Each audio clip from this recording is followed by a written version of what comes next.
Cool. So Robert, you want to share your screen? Yeah, I should do that. Okay. Sharing. Awesome. Go over here. Cool. All right.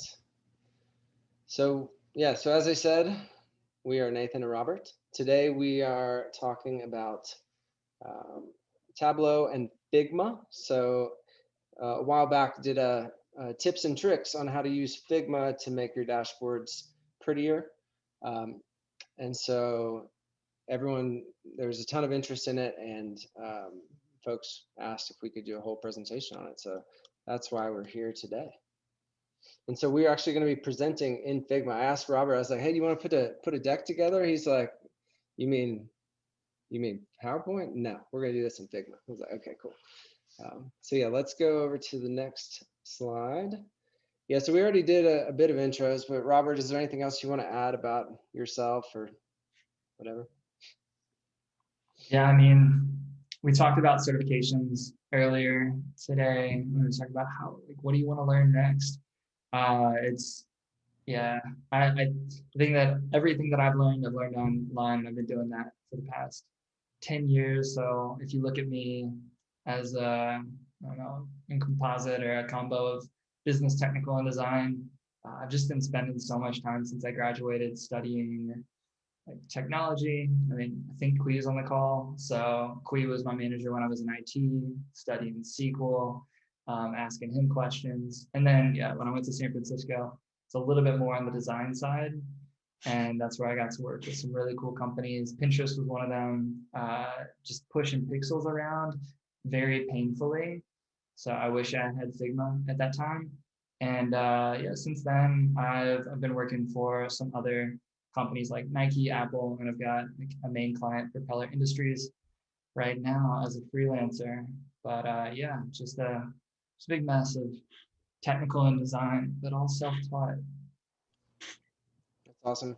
Yeah, and so for me, we were kind of using the trifecta of data viz that, I don't know, I came up with this, or maybe I stole it from somebody, but data viz, it's all about business, technical, and design, and you have to be pretty strong in all three to be able to do them. And so, yeah, I started my career more business analyst, did the MBA from Georgia Tech.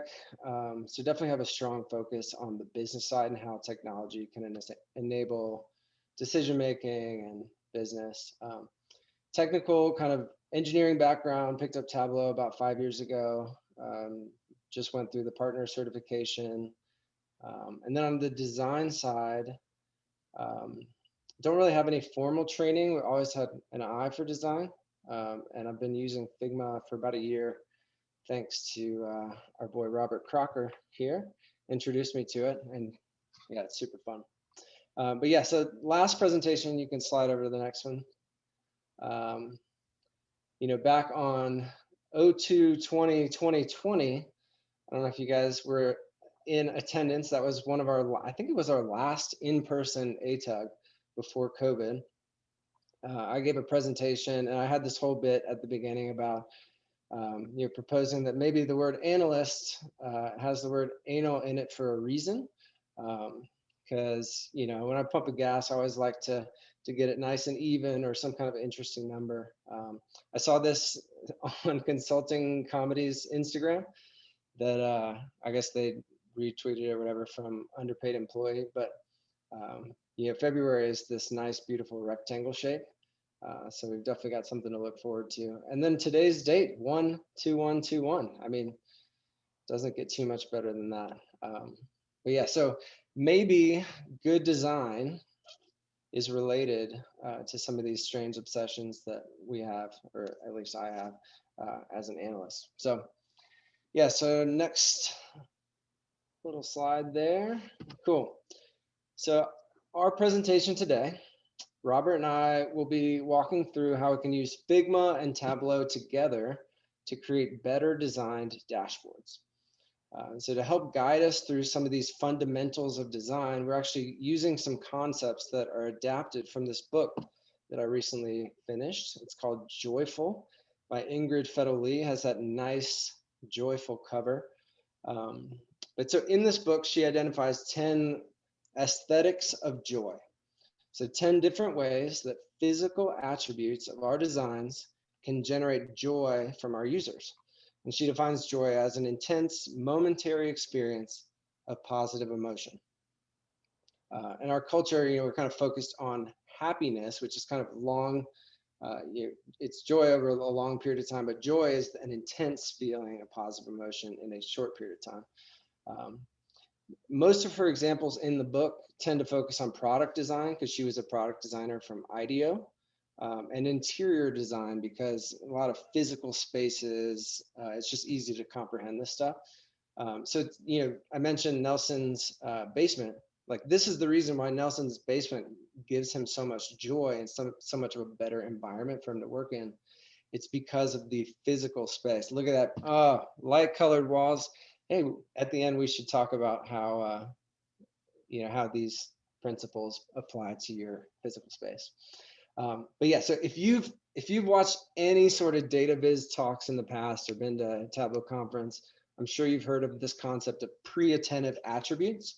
And these are visual attributes that our brains are hardwired to quickly interpret. So we look at a bar chart and we can quickly compare the difference between the lengths of those two bars.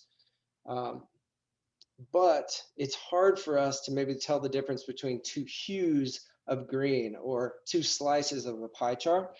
We're just not hardwired to interpret that type of information quite as well. So very similarly, there are psychological and physiological reasons why we respond to the external world in certain ways. So it's why a dark, dirty alleyway seems scary, but a bright open field with lush green grass, puts a smile on your face. So in the book, she goes into a ton more detail about all the research, neuroscience, to explain what happens in our brains as we interpret the visual world around us. And so, like, if the aesthetic of something is the look and feel of it, she explains why a certain look evokes that feeling. And so appearance evokes emotion. It's subconscious. It's a primal response a lot of times. And the feeling of joy can actually impact our actions. And this is really cool. So she gives examples of how these tools have been used to change the environment in schools, in prisons, and show a massive impact on human behavior, lowering crime, improving attendance, improving behavior. And so really the point of me going through all this stuff is just to answer the question of, like, why should we even care about good design? Why should we even go through the effort of learning Figma so that we can make our designs more beautiful, make them more joyful? So as data viz creators, we can leverage these aesthetics of joy that Ingrid lays out to give our users a much more pleasant experience, which will drive engagement, pulling people into the data so they can better understand it. And there's actually research that shows doctors who experience joy make more accurate diagnoses, and business people who experience joy make more accurate decisions when they're in this joyful state of mind. It's because you're considering a broader range of scenarios, and you can actually become more productive. So Nelson's going to be 20% more productive in that new basement. I already am. I'm back in, Totally baby. done. It's proven, it's science. Nice. But yeah, so joy and good design are not distractions. They open us up to new ideas, and this is a phenomenon known as cognitive flexibility. When you're joyful, you're more open. When negative things actually make our focus more acute because we focus on the pain. It's why if your leg's broken, it's hard to fall asleep, or that kind of thing. So joy does the opposite. It opens us up. Okay, so today we're walking through the first 5 aesthetics of joy, taking a slightly different order than she does in the book. And just think of these 5 as kind of tools for your tool belt. We're going to use all 5 and kind of layer them on top. There's some interactivity that happens, but as you're using these in your designs, you can use them to varying degrees to best suit your application. So to start, and you can slide over now, we created this very bland, boring version of a business dashboard using real estate data, because that's where I came from. So this is a real estate portfolio data set of leases and that type of information. And Robert is going to walk us through how we use Figma and Tableau combined together to spruce this baby up, make it more joyful. And we're going to take these aesthetics of joy one at a time, starting with harmony. So Robert, has a mouthful, but it needed to be said. We needed the why. So we're starting with the why. All right. We got the why. Now we need the detailed bit. So tell us a little bit about harmony. Awesome. Okay, so harmony. This is all about balance, rhythm, symmetrical shapes, geometric patterns. And so the reason why this is important is it's associated with well-being and safety. And it's way easier to process information that's ordered versus disorder. So, cool. How do we add some harmony to our dashboards, Robert? Right. So this, yeah, it's a bland, it's a bland dashboard, but this might not be too different from dashboards that you have in your workplace. So good place to start. A lot of Tableau defaults here. I think Nathan said he centered the text in the bands at the top. But the first step to sort of like make sense of what we're working with, we need to reorganize the content. This is information design. There's information here that matters. So we can't lose it. We might hide it. We might move it around.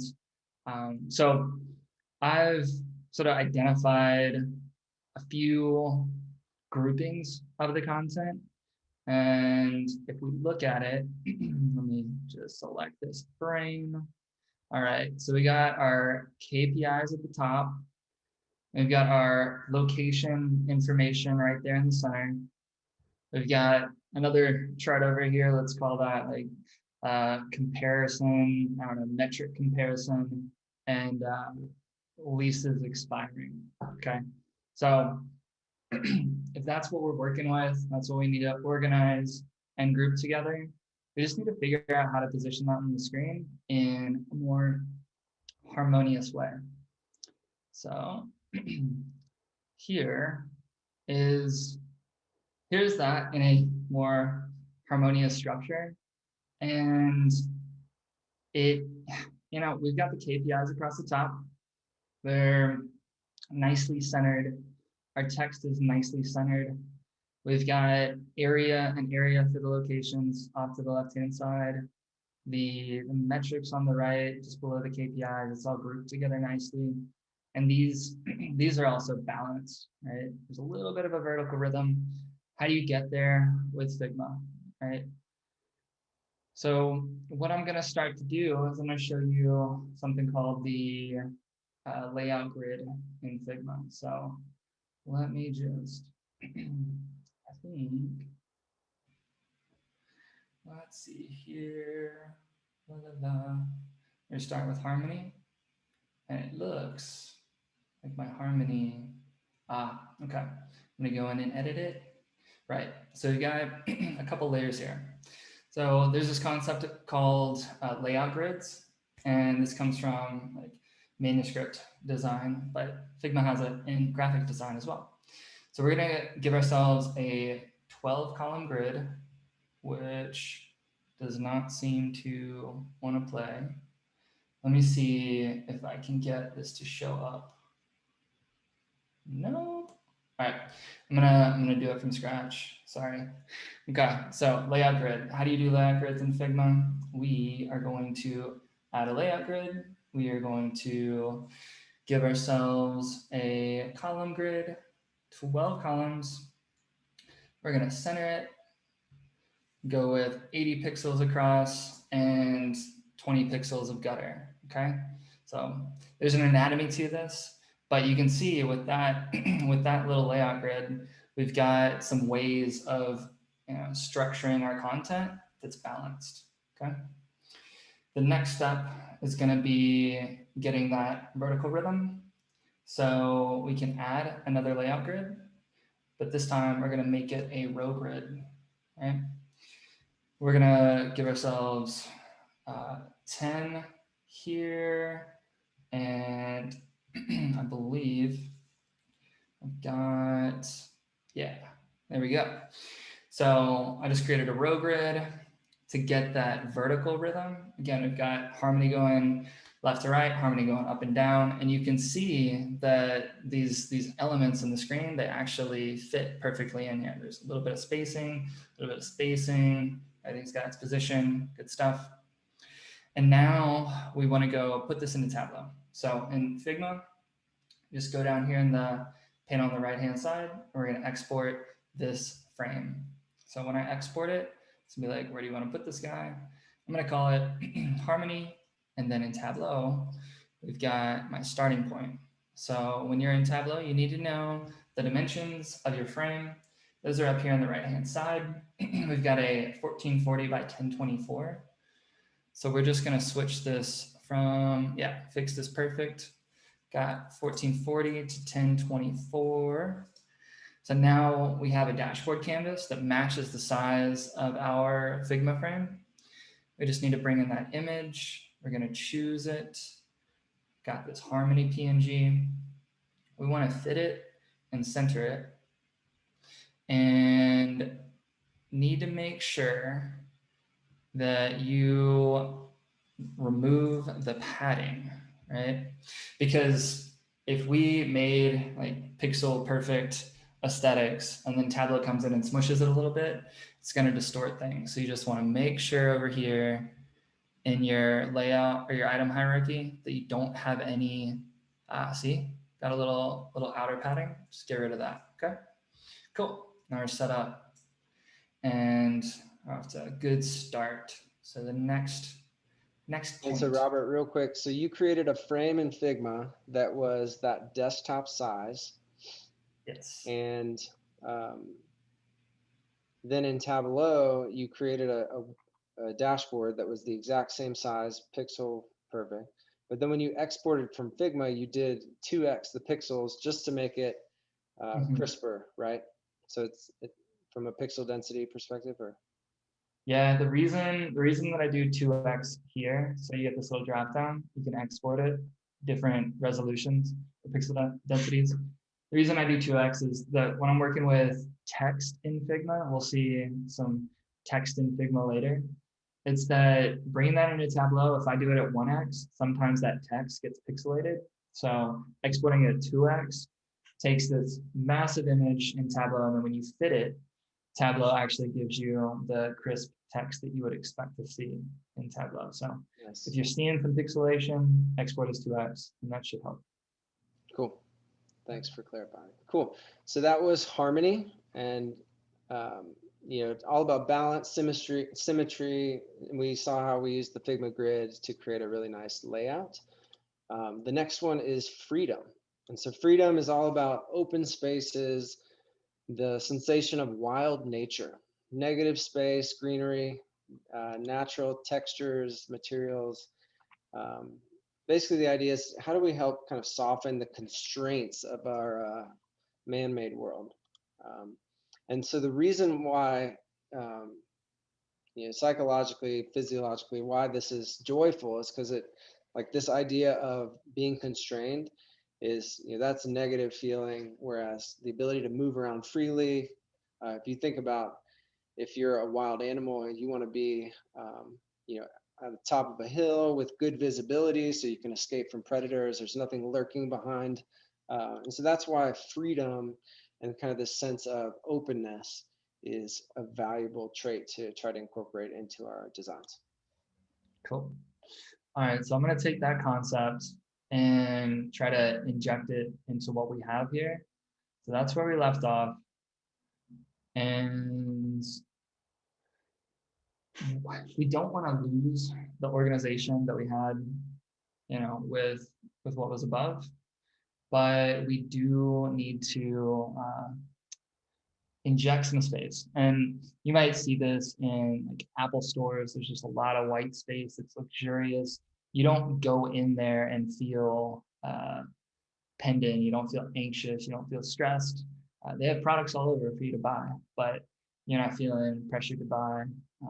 Unless it's and the wood textures there. They have wood textures. Do love an Apple store. Maybe they're playing some psychological games on us. Probably. So the way we do this in Figma now is we are going to adjust the grid a little bit that I was using in the last lesson. So these are this is like our main content rectangles. So I'm just going to group those together and call that like main content. And now I've got these spacers. So I'm going to reveal these, and I should be able to, don't know what happened to my layout grid. All right, let's see what happens when I put my vertical layout grid back in place. All right, so we had a center with 80, and I believe it was like a 40 pixel offset. Was it 10, 80, 20? I'm not 100%. I lost my nice layout grids. Let's see. Okay, good. Still have them. Okay, so what I did with this one is I created a honestly just a two-row grid, and you can set the type to top, and then I just pushed it down 40 pixels. And the reason I pushed it down 40 pixels because before there was 20 pixels of space. Everything had 20 pixels of space in between it. But we want to inject a little bit more freedom here. So we want to give it a little bit more space. We're not doing anything extreme, but where this ties into data viz is that proximity principle, that Gestalt principle of proximity. So those elements that are closer together are going to feel more related. We could make this more extreme for this example. Again, we didn't, but we pushed the content like into the center a little bit more by creating these 40 by 40 little spacers. And the reason that we went with 40, I'll tell you about a little bit later, but this one's 40, it's pushing our content, sort of sandwiching our content here. And then this one is 30 now. So our grid over here is actually a two-row grid with 30 pixels of gutter spacing. So it's different from what we had before, right? And then we just stop there, right? Our bit at the top, it's separate from our main content down here. We have separated our KPIs with uniform squares of 30 pixels. So very symmetrical. And then this block is an inner frame. So created a frame inside of this frame. And the grid here is a 2x2. And the 2x2 grid, it has, 2 rows, 2 columns, but we're back to 20 pixels of spacing in between so that these elements feel a little more tightly related, right? KPIs are up here, they're just chilling. But then we've got some content that we might want users to focus on. Cool. It's going to be a little tighter together. And then all the content, it's nicely sandwiched here, 40 pixels from the top and 40 pixels from the bottom. So got a lot going on to try and make this feel slightly more free, just a smidge, nothing too extreme. I'm just gonna take off these elements, and then we would export this again as our freedom frame. And I can actually, let's see, before we had harmony, I'm just gonna override harmony. So I'm gonna have an image in there that's harmony. And when I drag anything onto the screen, let's see, Tableau says, oh, I need to render this again. So it goes to check that file and it pulls in like the updated version of whatever you put there. So I had harmony in place. I overwrote harmony. I brought in some element, moved something around. Tableau says, okay, I need to re-render. I'm going to go pull that image again to re-render. And now we see our slightly freer form in Tableau. So, nice. Yeah, so that's basically adjusting the layout to create negative space, gives this feeling of more freedom. That's awesome. Okay, so now the next aesthetic of joy, this is 3 out of 5. We got a boogie because we're running out of time, but this one is fun. So the first two have been pretty structural, which you have to have a nice, good structure to start out with. But now we can start introducing what's called play. So play, circles, spheres, curves. So in our man-made world with all these right angles, rounded shapes actually set us at ease and invite our playful inner child out into the open, to quote Ingrid. So we're actually hardwired to have a negative response to sharp things. So if you see sharp teeth or spikes or thorns, rounded things are safe, and therefore we see them as positive.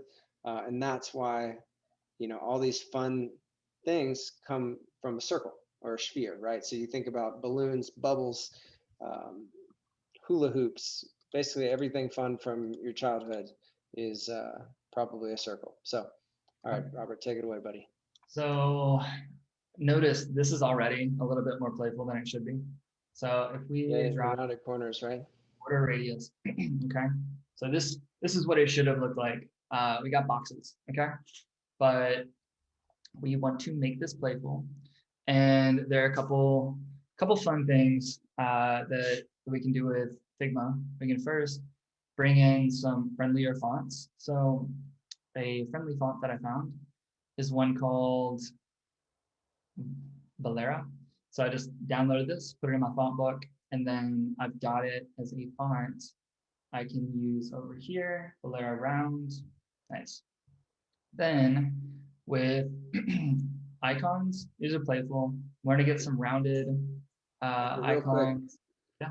Yeah. So Tableau people might be cringing about, like, oh, you're going to use some kind of a new font in Tableau. It's like, no, this is why we're using Figma. We're going to embed this font in Figma. So it'll be basically an image of a beautiful font, as opposed to requiring Tableau to try to render this special font, which we know it's very bad at. So you can do Arial, you can do Tableau fonts, but for the most part, web safe or non-web safe fonts just are not going to render for every user reliably. When you see people doing ridiculous fonts, they might have used PowerPoint, they might have used something else. They could have used Figma to create an image and then bring that into Tableau, which is what we're showing you here. Yeah, so then let's go find some fun icons to spruce it up, create some symbols. I had a lot of luck with flat icon. Often I'm using the noun project. I like the project. They actually want to create like an icon for every word or every noun. So I dig the project, but I did not have as much luck as I did on flat icon. Yeah, I love flat icon. So we got these here, cool. Now we can just select these guys, right? And I don't know what's up with that one, but in the right-hand side, you see this little selection colors. This is nice because now I can actually edit the color of the icon. So with the noun project, you can export as a color, but maybe you export as a color and you don't want to export it again. You can just go here, make the selection, select the icon and then edit the color later. You want to export as SVG so you can get sort of high fidelity editing there. And of course, use these as images or shapes in Tableau. So I've got, I had a little icon playground here, and all I wanted to do is show you basically that. It's like, all right, we can play with the font, play with the color, pick another color, pick another color. A lot of fun. And then as far as the font goes, this is test. So Figma, you can quickly like see how the font feels. Or you can just like thumb through it. And I literally went through my entire very long list of fonts to try to find one that felt fun. I've spent too much time doing that lately. Robert, are you using Figma Desktop, like the app? Yes. Yep. Okay. Yeah, so they have a web application as well, which is what I typically use. And the font list is all the Google fonts, right? And then so I think the desktop application uses your local fonts plus the Google fonts. Probably. Yeah. Don't know, but that sounds right. The browser application probably doesn't have access to my local fonts.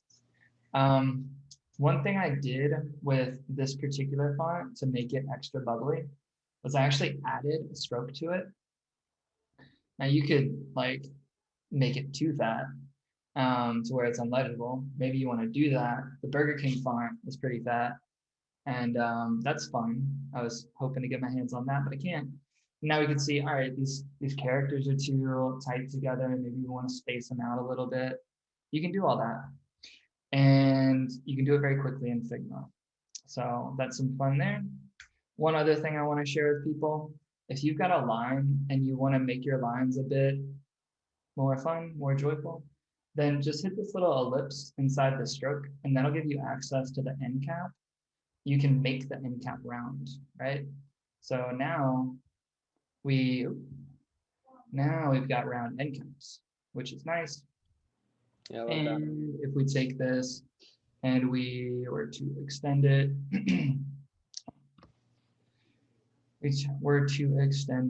somewhere, you can also, right? All right. You can edit the elbow joint as well to make that round also. So just some fun things that you can do to try and make things less pointy, more joyful. All right, so how does this work in our dashboard? Well, we were using Roboto, and now I can just like go grab all of the text in the dashboard that I had. So I'm just going to shift click all of my text, and I think it was Varela around, right? So I've updated the text to be that nice round text. And we want to also, like, we can just add some bubbles, right? We're gonna add some bubbles and bring those down, maybe float them over one another, duplicate these, bring them over here, and like rotate them around maybe. So you can see how you would make shapes out of this. Maybe it's two people having a conversation and you're looking at them in aerial view, who knows?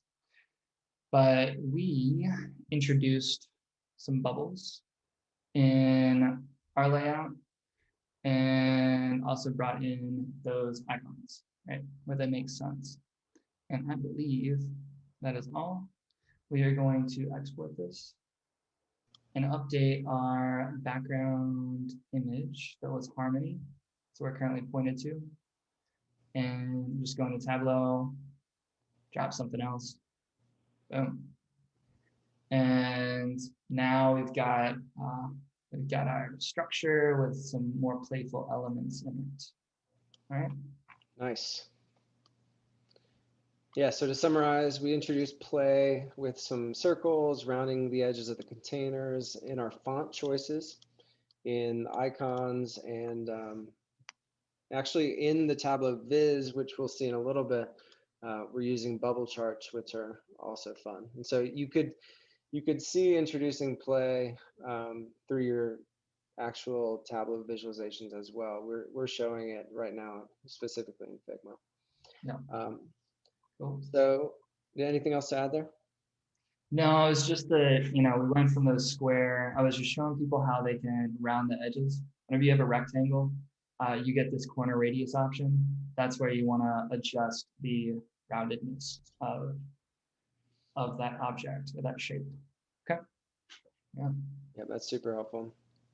Okay, so the next one is abundance. And so this is, think repeating patterns, polka dots, stripes, layering different textures using multicolor palettes. This is kind of like the kid in a candy store feeling. You walk in the candy store and it's just like so many colors, so many different types of lollipops and candy and chocolate and all that good stuff. And so this feeling that comes from quantity and variety gives you kind of this physical and sensorial sense of abundance. And the reason why we're hardwired to feel good about abundance is fairly obvious. If you were, you know, your scarcity is bad. You know, we were just talking about, you know, food insecurity and all that. But if you see a tree full of fruit or a field full of flowers, you know that this is a good place to be because there's a lot of variety. You walk into a golden corral and there's just every type of food ever. Just kidding. Any 80s babies know what I'm talking about. But yeah. So show us how we use abundance in our dashboards. Okay, so I'll be honest. I don't incorporate abundance in my dashboards very often. If you thought about data viz, you can think about unit charts, waffle charts, things like that. I don't know about scatter plots, but maybe those are chart types that speak to the idea of abundance. But yeah, when it comes to design, I don't add that aesthetic very often. So whenever I'm at a creative block, I check out Dribble. So went to Dribble, literally typed in joyful, and that was really fun to scroll. I came across, where's she at? There we go. I came across this and I saw some little patterns here. I was like, yeah, we could do something like that. Maybe that's hitting the abundance check. And how would we do that in Figma? So in Figma, what you can do is we're going to create one of these little circles again. Because we're anal analysts, we're going to make them, 100 pixels. And I want them to be, I don't know, 100 pixels apart. Is that right? Boom. No. And I'm just going to grab these. I'm going to Option Shift Drag to duplicate and bring them 100 pixels apart. So now I got like the top of a Lego, basically. I can duplicate this and make it 100 pixels apart. And then I can just continue to Command D, right? But that gets pretty big pretty fast. So let me do that just a couple times. And then I'm going to scale it down. So this is 100 pixels. Good. And now if I want to grab all of these and scale it down, I'm just going to go grab my little scale it down option, bring it in. Maybe we want really dense bubbles. And now if I can duplicate this. So we've already got our little pattern, right? But if we want to make it, let's see, shift drag, good. I can rotate it and I can just like put it off to the side like we saw and give it a nice fill, right? And now we've got just a little stamp on our frame, so that's fun. And they do similar sort of things in this example. So what does that look like in our dashboard? Well, what I did was I made a couple invisible groups. This one is going to look very similar to the one that you just saw, right? Made some dots, duplicated them, rotated it. And this one, same deal. I duplicated dots, rotated them. The only difference is I gave these dots a drop shadow. Let's see. Yep. I gave these dots a drop shadow and I gave these dots an inner shadow. Again, just playing with it. Who knows? Maybe it makes it feel like these dots fit inside of these larger dots. Not sure, but it's fun. And that's the point. So when I export that, so overwrite the harmony, let me just replace what we got, and let me drop another thing. Cool. Good. Let me actually write something in here. Let me get a text box. All right. Okay, cool. So next time I'll just move this and it'll update. Okay. So there we go. We got some abundance represented in our dashboard now. Nice. Yeah, so some repeating patterns, variety in shapes and size. You could also do this in Tableau with a variety of chart types. So we've all come across dashboards that are, you know, a 3x2 grid of bar charts, which you get a little, you know, tired of seeing the same thing. And so a lot of times, you know, introducing other chart types can actually be more engaging. But yeah, so the last one, we wanted to go out with a bang on energy. In the book, she actually goes over this one first because it is so fundamental. Energy is all about bright colors, warm sunlight, pops of color. It's caffeine for the eyes. So bright colors, we all know, we've all experienced how that can just put a smile on your face. If you see, you know, the guy in a suit looking all tough, and then he kicks up his leg and there's some bright pink socks on there with some dress shoes, like that's just like, you know, that's energy at work. It's also another aesthetic called surprise, which we'll maybe cover in the future. But yeah, so warmth signifies life. Bright colors typically mean there's lots of nutrients, vitality. So you think about bright red strawberries versus some like brown ones, like which one are you going to go for, right? That's kind of built into our brains. And so yeah, so Robert, now we're going to light this baby up with some energy. Cool. And you were talking about abundance. Another thing you can think of there, if you want to inject abundance into your dashboards, it might be the small multiples. So now I'm thinking of drought visualizations, like decades and then years going down. You've got the same map, but it's just repeated. I would definitely speak to abundance. Okay, so this is where we left off. And that image that I found on Dribble was definitely not in black and white. So this is what it looked like. And in Figma, you might be thinking, all right, like how can I leverage this?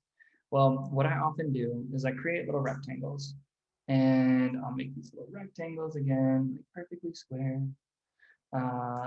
Cool. And yep, we're good. So I'm just gonna Option Shift drag, and then I'm gonna duplicate. Cool. Now I got these. To use a little eyedropper, you just press I, and you can go grab a color, and then we'll grab another color, and we'll grab another color, right? She's got a pattern on her shirt that I just noticed. Where's our purple? Cool. So I've got my palette that I want to work with. I can make this like a color palette in Figma, but that's for another day. What I now do in my dashboard design is I'm going to go drop these colors in their respective places. So just select the object, right? Little eyedropper, and click. Eyedropper and click. Select your object, eyedropper and click. Eyedropper and click. Okay. So we're starting to get some color here. I wanted to like spruce up the background fill. So you can see I've selected the frame, and this frame actually has a fill. It's currently white, but I can make it like a slight teal. And if y'all aren't familiar with HSL, you want to be. That's hue, saturation, lightness. So what we can do here is if we start with like a teal that we like, so this guy, we can then start from there, but like lighten it up, like almost all the way, right? And that way we're in a related color, which is really nice. It's a nice way to add a little bit of color without going maybe off brand. So get the variety you want without losing the aesthetic. So I've got another one there, and last one is that. And another fun thing is that this inner shadow actually colored it to be synonymous with the color of the circles. Um, Again, I don't want like a harsh black. It's just it's too intense. So um, I made it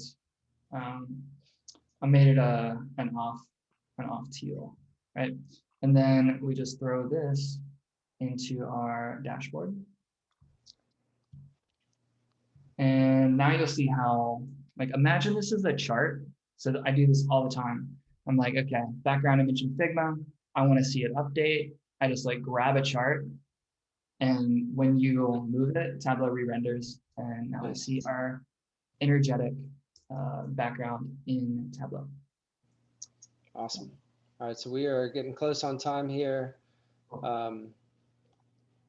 Yeah, so now we've got this bright color palette, and pretty much the dashboard is done. So do you have the final dashboard that you want to show with the charts embedded in it and everything? Do you have that up? Yeah, let me throw this in here. While you do that, there were a couple questions that I wanted to quickly address. One was about the cost of Figma.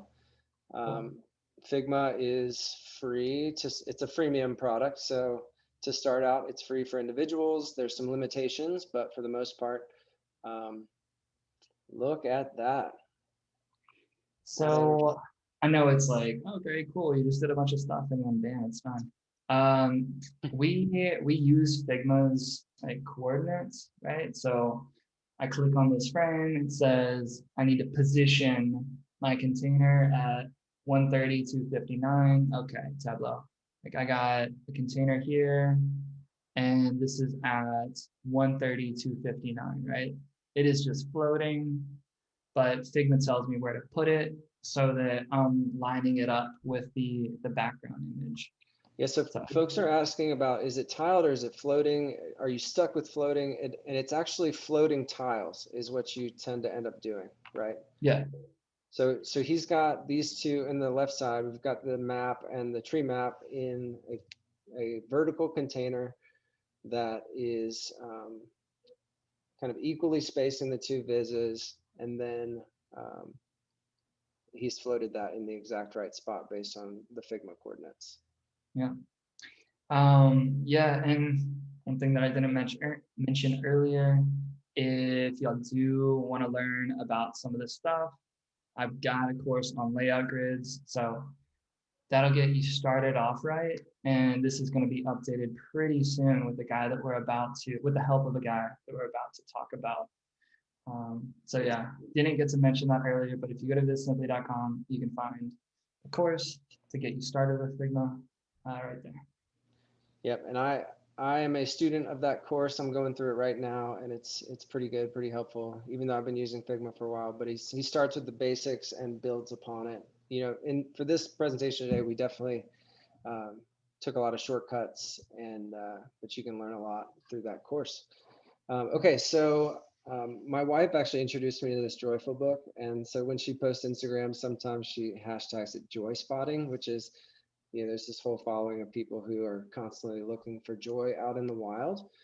I thought it'd be great practical application for us to take some beautiful work by our friend Josh Hughes. Yeah. Data Josh H. So he makes some beautiful stuff. And so using what we just learned, let's identify a few things that he does really well. So this internet advertising, really nice harmony. I'd say really nice use of energy and play with the curves in the viz. He's got a lot of space. So yeah, a lot of freedom. I was talking to him last night, and he just said like use more space than you would generally use in a business dashboard, right? If you're gonna put this up on a wall, if you're gonna put it on a website, just like give it more space than you think you need. And even for me in this presentation, 40 pixels of spacing between things, 20 pixels of spacing, sometimes that's way too much. in the business dashboard. You just want to like cram the information in there. So you're going for joyful, lean, err on the side of like more space. Yeah, I love the energy in that Nintendo Switch, like the colors that he uses and the flow and in that, I guess kind of a Sankey chart. He does use the natural, I mean, that background image in the one right below it. I mean, that's freedom all day. You also have the variety, the abundance in that dotted chart, and then also in the right hand chart. A lot of play and a lot of abundance. I love the little curves, little waves at the top of that dashboard. But yeah, so as you guys are looking at Tableau Public, looking around your organizations and dashboards that you've personally built, start to think about this stuff. Start to think about how can I incorporate some of these aesthetics of joy to improve dashboards. Yeah, and really the whole point is to make stuff that is more joyful for your users so that they get more value out of the data and can better see and understand what they're looking at. So we are about out of time. If there's any quick questions, feel free. Robert, anything else to add? No, I was just commenting on the rounded corners, just like little details. Yeah. Makes it nice. No, what questions? I haven't been looking at the questions. There was one question. Sorry, there was one question about filters. Mm-hmm. Do you guys have any suggestions for, I noticed on those, it didn't look like there were many filters. Do you try to avoid that on purpose, or do you have any thoughts? I try to build them into interactivity in the charts. And then in the Viz, Robert did have a kind of a collapsible container, which if you don't have a version of Tableau that has that feature built in yet, like if you're on a dated version, then you're kind of out of luck there. But I don't know, Robert, any other thoughts there? I'd say that, when you're at that organization stage of the project, like how do I organize my information? Yeah, if you're able to use collapsible containers or the show hide, it gives you a chance to simplify the view and maybe get a more spacious visualization because you can completely hide certain charts. So that's a big benefit there. And then on the filters, you notice in the Viz that we made, we actually use some of the icons as filters. So that's a fun way to like interact with your dashboard through icons instead of the standard way. That's perfect. Awesome. Thank yeah, you a lot guys of people so are asking much. a lot of people are asking about the course. We just put the link in the chat and in the Q&A. So super helpful. But yeah, thank you guys for having us. Robert, that was awesome. This was great. Man. This is exactly, these types of sessions, I think, are exactly why people attend ATUG. It's like these types of tips and tricks that are so helpful, that improve like everything you do at work. So I appreciate what you guys shared. No, that's awesome. Thanks, Karen. Thanks for the invite.